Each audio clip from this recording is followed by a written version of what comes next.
time. I've known her her whole life. We grew up in Wisconsin and had our childhood together there. We also spent a lot of our 20s in Chicago together. And I got to watch adventures with some of you that she had in Madison, San Francisco, London, and Scotland. A relationship that long is hard to distill into a tiny little toast, but to try to paint a picture, I'm going to share some examples of how things were back then when we were younger and how they are now. So back then, when Emily was first born, I asked my parents 2 questions. Could we return her? I was 3, so I don't know how I thought that was going to work, but that was question number 1. If not, number 2 was, could I at least jump over her the long way, like starting from her feet and then towards her head? And now, Jared wants to keep Emily for life, and I'm very happy to stand next to her. Couldn't do that long jump today either. Back then, Emily had a very interesting sense of style. She was sort of single-handedly keeping the girls' Marvin the Martian clothing lines in business.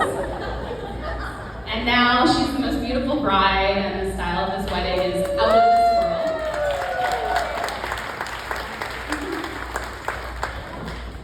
Back then, she hated being the center of attention. If you tried to sing happy birthday to her, she would push her cake on the ground, pitch a fit, run away and hide.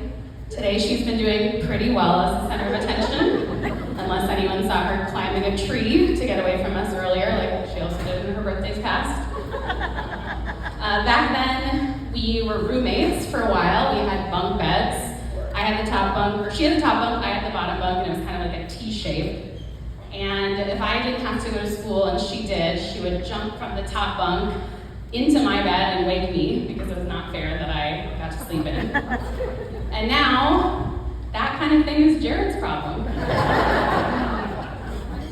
And finally, back then in our 20s, when we had no prospects and we were both single, and we'd go in the back of my parents' car as each other's wedding dates to functions like this, we thought maybe we just have to get a 1-bedroom apartment, put Frozen on repeat, one of the greatest sister love stories of all time, and eat green bean casserole every night.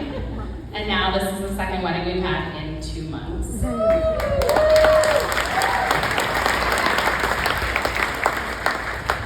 But I think the biggest shift from then to now is, if you can't tell from some of the stories, back then we didn't always get along. And now I feel so lucky to walk this life with Emily as my sister. She's so smart, so funny, so kind.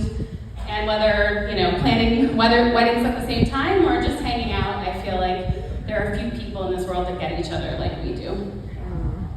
Also now, Emily has Jared, and they are so great together. They are a great team. They have a relationship built on friendship. They're a little bit quirky. They take care of each other. They make each other smile, and they have the best smiles, and we got to see them all day today, which was awesome. And I kind of think Jared's the perfect match to Emily then and Emily now. I could totally see them watching Space Jam together in their cool Brooklyn apartment over a home-cooked meal. And Jared, we're super lucky to have you in the family. We're never going to win Yahtzee again, any of us, but Jared, who's a professional, but it's totally worth it. He's equal parts easygoing and hilarious, and he's such a great now husband to my sister, so we really appreciate you.